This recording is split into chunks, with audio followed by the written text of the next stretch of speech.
My name is Marlene, and I'm 32 years old. Right now, I'm sitting in this airplane cabin, about to take off for Paris, staring down at my phone buzzing with desperate messages from my family. 3 weeks ago, I thought I knew where I stood with the people who were supposed to love me most. I was wrong. Sometimes the best revenge is living your best life, while others deal with the mess they created. What started as the most hurtful rejection of my life turned into the most empowering decision I've ever made. Before I tell you what happened, let me know where you're watching from, and don't forget to hit that like button and subscribe. Trust me, you'll want to see how this family drama unfolds when everything my brother built came crashing down. Growing up in Ohio, our family always had this unspoken hierarchy. There was Kenneth, my older brother at 35, who could do no wrong in my mother's eyes. Then there was Joan, my sister, who at 30 learned early to keep her head down and avoid conflict. And then there was me, Marlene, the youngest, who somehow always ended up at the bottom of every priority list. My mother, Georgia, at 62, had this way of making Kenneth feel like he was destined for greatness. Every achievement of his was celebrated like a national holiday, while mine were acknowledged with a brief nod and a, "That's nice, dear." My father, Harvey, 65, and recently retired, usually just went along with whatever my mother decided. He's a good man, but he learned long ago that keeping the peace meant staying quiet. The pattern started early. When Kenneth wanted piano lessons at age 10, my parents found the money for the best teacher in town. When I asked for the same thing 2 years later, suddenly we needed to watch our budget. Kenneth got his first car at 16, a decent used Honda that my parents helped him buy. When I turned 16, I was told I could use the family car sometimes, but I'd need to save up for my own. College was the real eye-opener. Kenneth's tuition at Ohio State was paid in full by my parents. They were so proud, talking about their son, the future business major. When it was my time, suddenly there were discussions about student loans and community college. I ended up getting a partial scholarship and working 2 jobs to pay for the rest. Looking back, I'm grateful for that struggle because it taught me independence, but at 18, it stung. Kenneth, now 35, still lived this charmed life. He worked part-time at a local sporting goods store, something he called finding himself. He'd been finding himself for about 10 years now. He lived with his girlfriend, Amanda, who was 28 and worked as a dental hygienist. They rented a house that my mother had helped with a deposit, naturally. Meanwhile, I'd built a real life for myself in Chicago. I worked in marketing for a mid-sized company, pulling in $85,000 a year. I had a beautiful 1-bedroom apartment in Lincoln Park, a car I'd bought and paid for myself, and a life I was genuinely proud of. I'd learned to stop expecting equal treatment from my family and started creating my own success. But family is family, right? Despite everything, I still showed up for holidays, still called regularly, still hoped that maybe one day I'd be seen as more than just the responsible daughter who had her life together. I thought blood meant something. I thought being family guaranteed you a place at the table. I was about to learn how wrong I was. 3 weeks ago, I was wrapping up a particularly good day at work when my phone rang. It was Joan, which was unusual because she typically texted rather than called. "Marlene, I have some exciting news," she said, though her voice didn't sound particularly excited. There was something strained about her tone that I couldn't quite place. "What's going on?" I asked, settling into my couch with a cup of tea. "Kenneth and Amanda are getting married. They just set the date for next month." I felt a genuine rush of excitement. Despite our complicated relationship, Kenneth was still my brother. "That's wonderful. When's the wedding?" "I'll need to request time off work and figure out what to wear." There was a pause.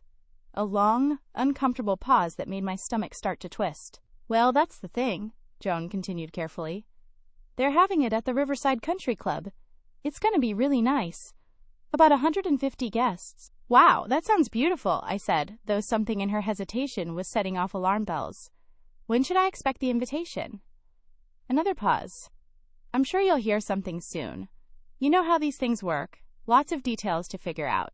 But I knew Joan well enough to recognize when she was dancing around something. "Joan, what aren't you telling me?" Nothing. I just wanted to give you a heads up so you could start thinking about it. I have to go, but we'll talk soon, okay?" She hung up before I could ask any more questions, leaving me staring at my phone with a growing sense of unease. A week passed. No invitation. I checked my mailbox religiously, even asked my building manager if anything had been delivered to the wrong apartment. Nothing. I tried to push down the growing anxiety, telling myself that maybe they were just running behind on invitations. Wedding planning was stressful, after all. Finally, I decided to call Kenneth directly. We didn't talk often, but surely he'd want his sister at his wedding. "Oh, hey Marlene," he said when he picked up. His voice had that same strained quality Joan's had. "What's up?" "I just wanted to congratulate you on the engagement. Joan told me about the wedding next month. It sounds like it's going to be beautiful." "Yeah, thanks. Amanda's really excited about it." I waited for him to mention the invitation, to ask if I'd received it yet, to say anything that acknowledged I'd be there. When he didn't, I had to ask. "So about the invitation." "Oh, right, about that." Kenneth cleared his throat uncomfortably. "Listen, Marlene, Amanda and I have been talking, and we really want this to be an intimate affair. You know, just the closest people in our lives." The words hit me like a physical blow. The closest people? Yeah, we're trying to keep the numbers down, and you know how it is. We had to make some tough choices about the guest list. I sat there in stunned silence, processing what he was actually saying. I wasn't considered one of the closest people in my brother's life. His sister, who had helped him out of financial trouble multiple times, who had always been there when he needed support, wasn't close enough to witness him get married. "How many people are invited?" I asked quietly. "About 150. 150 people, but not me, not his sister." "Kenneth, I'm your sister." I know. It's just complicated, you know. Amanda has a big family, and there are work people and friends from college." I was about to hang up when I remembered something. I pulled up Facebook on my laptop while he continued making excuses. Sure enough, there was a post from our cousin Mark, someone I hadn't seen in probably 10 years, asking about hotels near the venue. Our cousin Mark, who lived 3 states away and barely knew Kenneth, was invited to this intimate gathering. "I have to go," I said, cutting him off mid-sentence. "Marlene, don't be like this. You know how weddings are." But I'd already hung up. My hands were shaking as I scrolled through Facebook, seeing post after post from relatives and family friends talking about Kenneth's upcoming wedding. People I barely knew were planning their outfits, booking hotels, discussing gifts. Everyone knew about this wedding. Everyone except me. I called my mother. "Hi, sweetheart," Georgia answered in that cheerful voice she used when she was about to deliver bad news. "How are things in Chicago?" "Mom, Kenneth's getting married next month." "Yes, isn't it exciting? Amanda's such a lovely girl." "I didn't get an invitation." A pause. Then, in a cooler tone, "Well, dear, Kenneth and Amanda wanted to keep things small. 150 people is small? Marlene, don't make this difficult. Sorry, dear, this event is only for the closest people. Kenneth and Amanda need to think about their budget, their future. They can't invite everyone they'd like to." "I'm not everyone, Mom. I'm his sister, and you'll always be his sister. But right now, this day is about Kenneth and Amanda, and what they want. I think you should respect their decision."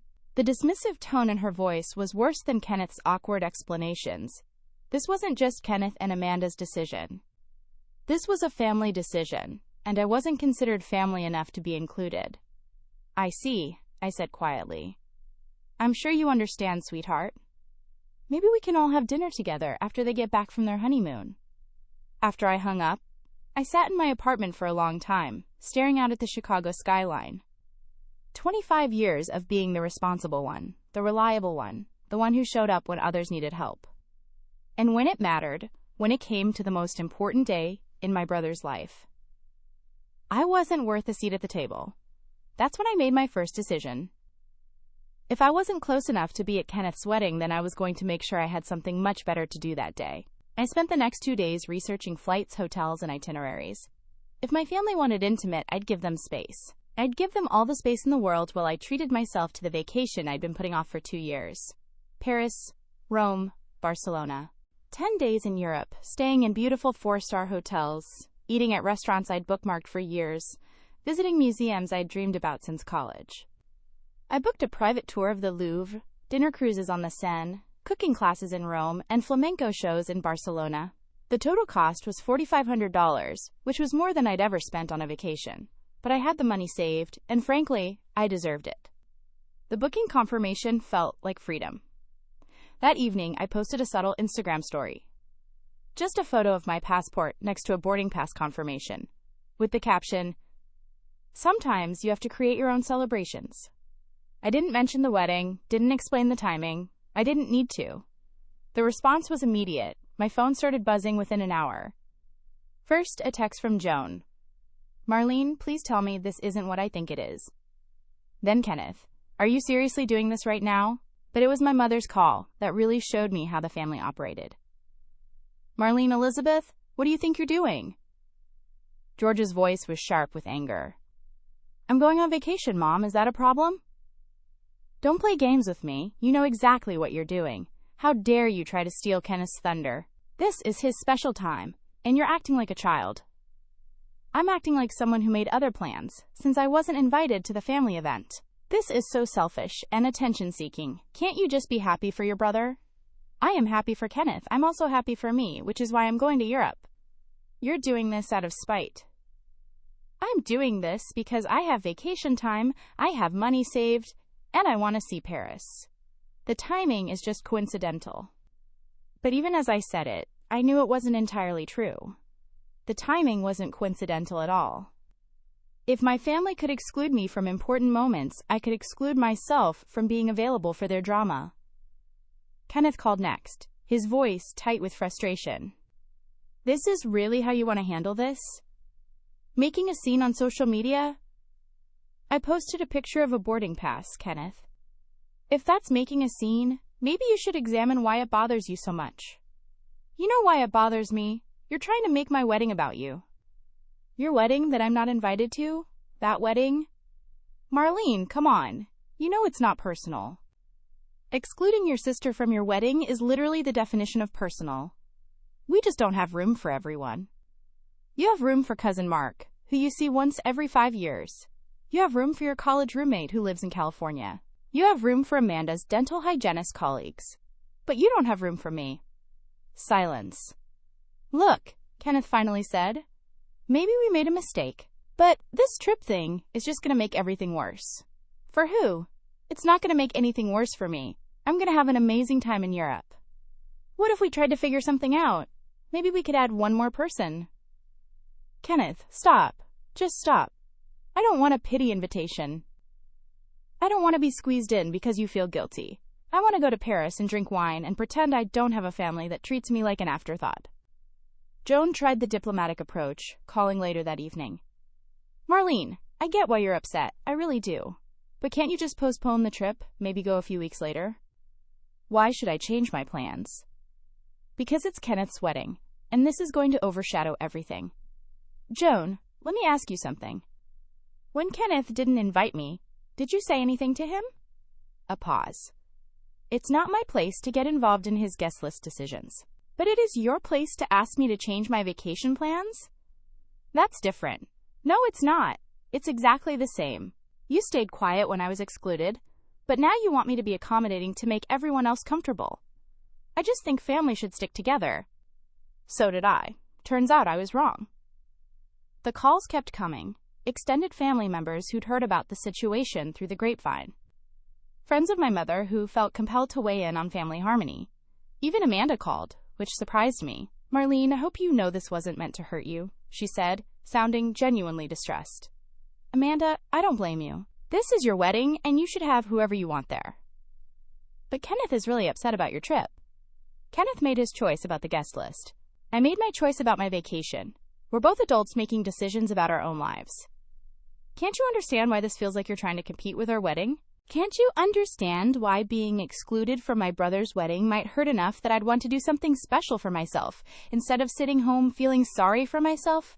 She was quiet for a moment. I never thought about it that way. Most people don't. Despite the pressure, I didn't change my plans. My flight was booked for the morning of Kenneth's wedding. I'd be sipping coffee in a Parisian cafe while they were saying their vows at Riverside Country Club. The only person who didn't try to change my mind was my father. He sent a simple text. Have a safe trip, honey. Send pictures. It was the first time in weeks that anyone in my family had simply supported what I wanted to do. 2 days before my departure, I was finalizing my packing when Joan called with panic in her voice. Marlene, you need to come home right now. There's a huge problem with the wedding. I was in my hotel room in Paris, about to head out for my first full day of sightseeing, when Joan's call came through. The desperation in her voice was unlike anything I'd ever heard from my typically composed sister. Marlene, please tell me you can get home immediately. The wedding is falling apart. I set down my coffee and moved to the window, looking out at the beautiful Parisian street below. What do you mean, falling apart? Kenneth is in serious financial trouble. Like, serious trouble. He owes $28,000 on credit cards, and most of it is from wedding expenses. His cards got declined yesterday when he tried to pay the final balance to the venue. $28,000. I felt my stomach drop. How does someone rack up $28,000 in wedding debt? I asked, though part of me already knew the answer. Kenneth had always been terrible with money, but this was beyond anything I'd imagined. It started small, Joan explained, her voice shaking. The venue wanted $8,000 up front, just for the deposit. Then there was the photographer and videographer package for $6,000, because Amanda wanted, quote, cinematic quality footage. The catering kept getting upgraded every time they went for tastings, another $5,000 on top of the base package. Joan, slow down, tell me exactly what happened. Amanda's wedding dress was $4,000. Not including alterations. Kenneth's tuxedo was custom, another $1,000. The flowers and decorations, because Amanda wanted everything to look like a magazine spread, $3,000. Transportation, DJ, wedding favors, all the little things that add up, another $2,000. I was doing the math in my head, and it was staggering. These weren't just wedding expenses. They were lifestyle expenses that Kenneth couldn't afford. The worst part, Joan continued, is that a lot of this was charged to credit cards months ago. Kenneth's been making minimum payments, but the interest has been piling up. When the venue called yesterday demanding the final payment, his card was maxed out. What did the venue say? They're threatening to cancel everything. They want the full balance by tomorrow morning, or they're releasing the date to someone else. And because it's such short notice, they're keeping the deposit. $8,000. Gone. I thought about my family's financial situation. My mother had maybe $8,000 in savings, money she'd been holding on to for emergencies. My father's retirement income was modest. Joan had just bought her first house and was stretched thin with mortgage payments. And then there was me, sitting in Paris with a healthy savings account and a good income. Where is Kenneth now? I asked. He's at Mom and Dad's house. Amanda is there too. She's not handling this well, Marlene. She keeps saying she can't get married in debt like this, that she won't start a marriage with this kind of financial stress hanging over them. And what does Kenneth want me to do about it? Joan was quiet for a moment. He wants to talk to you. He wants to talk to me now? Now he wants to talk to his sister? Marlene, I know this is complicated, but he's really desperate. We all are. We've been up all night trying to figure out how to come up with $28,000 by tomorrow morning. I walked back to the window, watching people go about their normal Parisian morning routines. Part of me felt terrible for Kenneth. Despite everything, I didn't want to see him humiliated or heartbroken. But another part of me was furious at the assumption that I would drop everything and fix this mess. Put him on the phone, I said finally. There was some shuffling, muffled conversation, and then Kenneth's voice, smaller and more defeated than I'd ever heard it. Marlene, I know I screwed up. I know I screwed up really, really badly. Kenneth, $28,000 isn't screwing up. That's financial irresponsibility on a massive scale. I know that. Everything just got out of control so fast. Amanda would see something she loved, and I wanted to give her the perfect wedding, and I thought I could handle it. You thought you could handle it on a part-time retail salary? I thought I'd pick up more hours, maybe get a second job after the wedding. I thought we'd figure it out. I sat down on the hotel bed, processing the magnitude of his poor decision-making. Kenneth, what exactly are you asking me to do? I'm asking my sister to help me save my wedding and my relationship. You mean you're asking the sister you didn't invite to your wedding to pay for your wedding? When you put it like that, it sounds terrible. It sounds terrible because it is terrible. Marlene, please, I'll pay you back.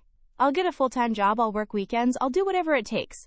But I can't lose Amanda over this. I was quiet for a long moment, thinking about all the times I'd helped Kenneth out of financial jams before.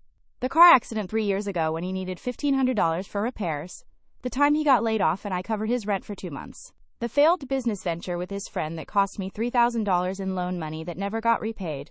How much have I given you over the years, Kenneth? What do you mean? I mean exactly what I said. How much money have I given you in the past 5 years? I don't know, I'd have to think about it. I don't have to think about it. It's over $15,000, none of which has been paid back. I always meant to pay you back. Meaning to and doing are two different things. Marlene, this is different. This is my wedding, my future with Amanda. And apparently I'm not important enough to be part of that future, but I'm important enough to fund it. The line went quiet. In the background, I could hear Amanda crying and my mother's voice trying to soothe her. What do you want me to say? Kenneth asked finally. I want you to say that you understand why this is a problem. I want you to acknowledge that you excluded me from the most important day of your life, and now you're expecting me to pay for it. I acknowledge that, I do. And I'm sorry about the invitation thing. That was wrong. The invitation thing, is that what we're calling it? Marlene, what do you want from me? I'm admitting I was wrong. I'm asking for help. I'm desperate here. I looked around my beautiful hotel room, thought about the day I had planned, exploring Montmartre, the dinner reservation I'd made at a restaurant I dreamed of trying for years. I'll think about it, I said finally. But I'm not cutting my trip short, and I'm not making any promises. What does that mean? It means exactly what I said. I'll think about it. I hung up before he could respond. For the next hour, I sat in that hotel room, staring at my phone as it buzzed with increasingly desperate calls from my family.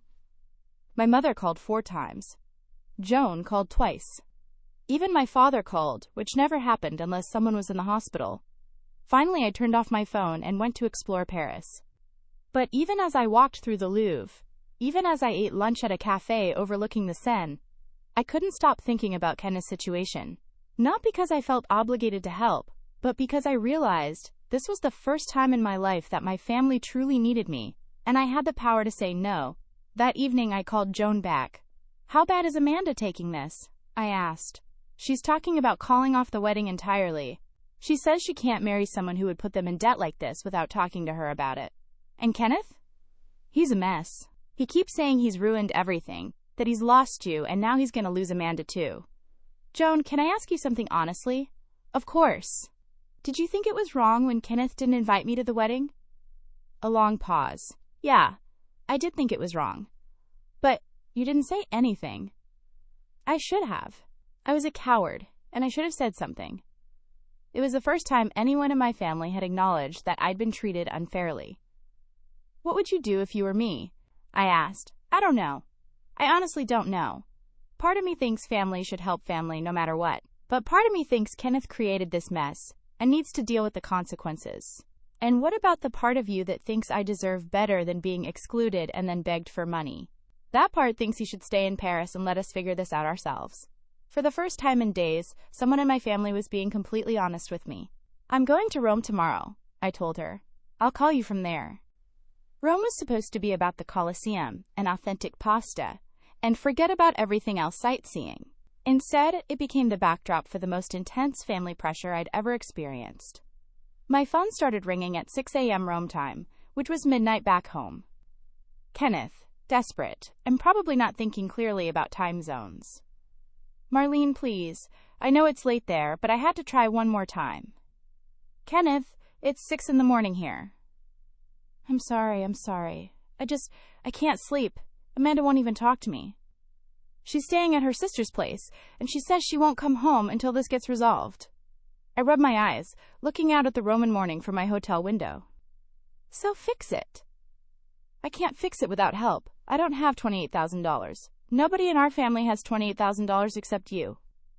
Kenneth, do you hear yourself right now?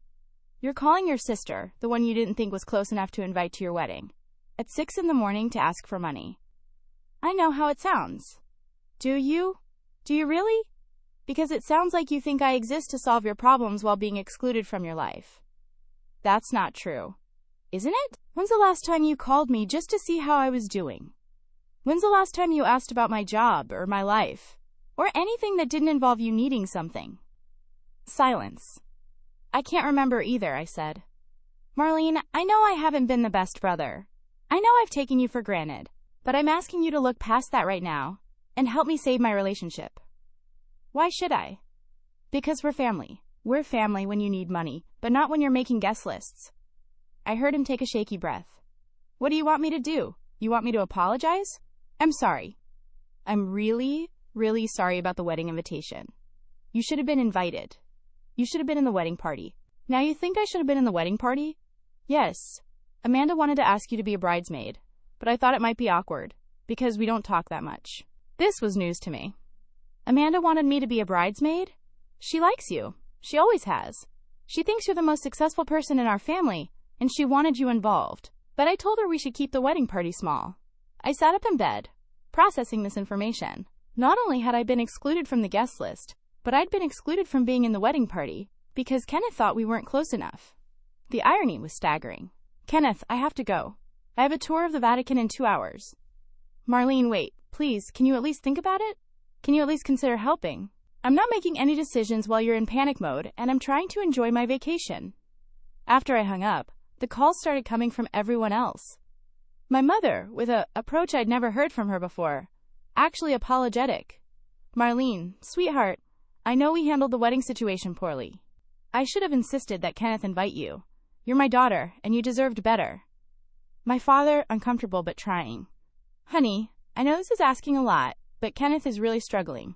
He made mistakes, but he's still your brother. Joan, playing mediator. I talked to Amanda this morning. She's devastated. She keeps saying she should have insisted you be invited, that she knew it was wrong but didn't want to cause problems. Even some extended family members started calling. Cousin Mark, ironically.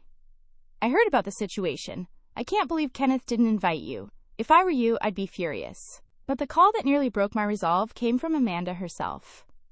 Marlene, I owe you a huge apology, she said, her voice thick with tears. I should never have let Kenneth exclude you from our wedding. I knew it was wrong, but I was so focused on avoiding conflict that I went along with it. Amanda, you don't owe me anything. It's your wedding. But it's not just my wedding. It's supposed to be about joining families. And I let Kenneth convince me that somehow you weren't part of that family equation. I was wrong, and I'm sorry. I appreciate that. Kenneth told me about all the times you've helped him financially over the years. I had no idea. He always made it sound like he was managing fine on his own. This was interesting. He never told you about the loans? Never.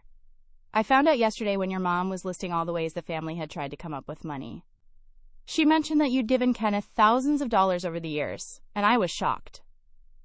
Amanda, can I ask you something? If I help with this, what's going to change? What do you mean? I mean, Kenneth has a pattern of financial irresponsibility and a pattern of taking me for granted. If I bail him out this time, what's going to be different? She was quiet for a long moment. I don't know. I wish I could promise you that everything would change, but I don't know if Kenneth really understands how badly he's messed up. Do you understand it? I'm starting to. And honestly, if you decide not to help, I'll understand that too. You don't owe us anything, especially after how you've been treated. It was the most honest conversation I'd had with anyone in my family during this entire situation. That afternoon, as I toured the Vatican, I found myself thinking about family obligations and self-respect. I thought about all the times I'd put my family's needs ahead of my own, all the times I'd been the responsible one, while Kenneth got to be the fun, carefree brother. I thought about the fact that I was 32 years old, financially stable, and completely capable of helping. I also thought about the fact that helping might just enable Kenneth to continue his irresponsible behavior. But mostly, I thought about the fact that for the first time in my life, I had leverage. My family needed me more than I needed them, and I could set the terms. That evening, I called Joan. I've been thinking about the situation, I said. And I'm willing to help, but I have conditions. What kind of conditions? Non-negotiable conditions. If anyone has a problem with any of them, then I stay in Rome, and you all figure out plan B. Okay. What are the conditions? First, Kenneth has to post a public apology on Facebook, acknowledging that he was wrong to exclude me from his wedding and that he's taken my support for granted over the years. Marlene, I'm not finished. Second, Mom has to admit in front of the whole family that she's treated Kenneth and me differently our entire lives, and that it was unfair. She'll never agree to that. Then I guess the wedding is off. Third, I want a written contract for repayment of the $28,000. Not a handshake deal, not a promise. A legal document with a payment schedule. What kind of payment schedule? $1,200 a month for 2 years. If Kenneth misses a payment, the entire balance becomes due immediately. That's a lot of money per month for Kenneth. then Kenneth needs to get a better job. And fourth, going forward, I want to be treated as an equal member of this family. No more being excluded from important events. No more being an afterthought in family decisions. Joan was quiet for a moment. Those are serious conditions, Marlene. This is a serious situation, Joan. $28,000 is serious money, and being excluded from my brother's wedding was seriously hurtful. What if they don't agree? Then I finish my vacation, come home to Chicago, and continue living my life without worrying about family drama. You'd really let Kenneth's wedding be canceled? Joan, Kenneth let his wedding get into this situation through his own choices. I'm offering a solution, but I'm not offering a free ride. I'll talk to them. You have until tomorrow morning, Rome time. After that, I'm going to Barcelona and turning off my phone. I woke up in Rome to 17 missed calls and 43 text messages. Apparently, my conditions had caused quite a stir back home. The first call I returned was to Joan. It's been chaos here all night, she said immediately. Mom is furious about the public apology requirement. She says it's humiliating and vindictive. And what does Kenneth say? Kenneth is willing to do whatever it takes. He's desperate, Marlene. He called Amanda this morning, and she won't even talk to him until this gets resolved. What about the repayment contract? He agreed to that immediately. He says $1,200 a month is doable if he gets a full-time job. And the equal treatment going forward? He says yes to that too. He knows he messed up. But Mom is the holdout? She's really struggling with the public apology thing. She keeps saying it will make the family look bad. Joan, the family already looks bad. Kenneth is $28,000 in debt for a wedding he can't afford, and he excluded his sister from the guest list. How much worse could we look? I tried to tell her that, but you know how Mom is about family image. Well, she has until noon, my time, to decide. After that, I'm checking out of this hotel and going to Barcelona. Marlene, what if I could get her to agree to a private apology instead of a public one? No. It has to be public. Kenneth's exclusion of me was public. Mom's favoritism has been public for 32 years. The apology needs to be public too. You're really not budging on this? Joan, for once in my life, I have the power in a family situation. I'm not giving that up for the sake of everyone else's comfort. 2 hours later, Kenneth called. I posted the apology, he said without preamble. I pulled up Facebook on my phone. Sure enough, there was a long post from Kenneth. I owe my sister Marlene a huge public apology. I made a terrible decision to exclude her from my wedding guest list, telling myself it was about keeping numbers small while inviting people who are far less important to me than she is. The truth is, I've taken Marlene for granted for years. She's bailed me out financially more times than I can count. She's always been there when I needed support, and she's the most successful and responsible person in our family. Instead of honoring that, I treated her like she didn't matter. I was wrong, and I'm sorry. Marlene, if you're reading this from Europe, I hope you can forgive me and help me save my wedding. I don't deserve it, but I'm asking anyway. The post already had dozens of comments, mostly from family members and friends expressing shock that I hadn't been invited in the first place. Okay, I said. That's a start. What about Mom? She's still fighting it. Dad's been trying to talk to her all morning. Kenneth, let me be very clear about something. If Mom doesn't apologize by noon my time, I'm not helping. I don't care if the wedding gets canceled. I don't care if Amanda leaves you, and I don't care if the family thinks I'm heartless. I understand. Do you? Do you really understand that I'm serious? Yes. And Marlene, I know you probably won't believe this, but reading through the comments on my post, seeing people's reactions, I'm starting to realize how badly I screwed up. Not just the money thing, but the way I've treated you. What do you mean? I mean, Cousin Sarah commented that she couldn't believe you weren't maid of honor, let alone not invited. And Mrs. Henderson from down the street said she always thought you were the pride of the family. And I realized that other people see what I should have seen all along, which is that you're amazing and I'm an idiot. It was the most sincere thing Kenneth had ever said to me. I still need Mom's apology, I said. I know, I'm working on it. At 11:30 Rome time, my phone rang. It was my mother, and her voice was shaking. Marlene, I need to talk to you. I'm listening. I've been thinking all night about the things you're asking for, and I've been thinking about the way I've treated you over the years. And you're right. I have treated Kenneth differently than I've treated you. I told myself it was because boys need more support, or because you were so capable and independent that you didn't need as much help. But that wasn't fair to you. Mom, let me finish. I realize now that I made you feel like you weren't as important to me as Kenneth, and that wasn't true. You've always been important to me.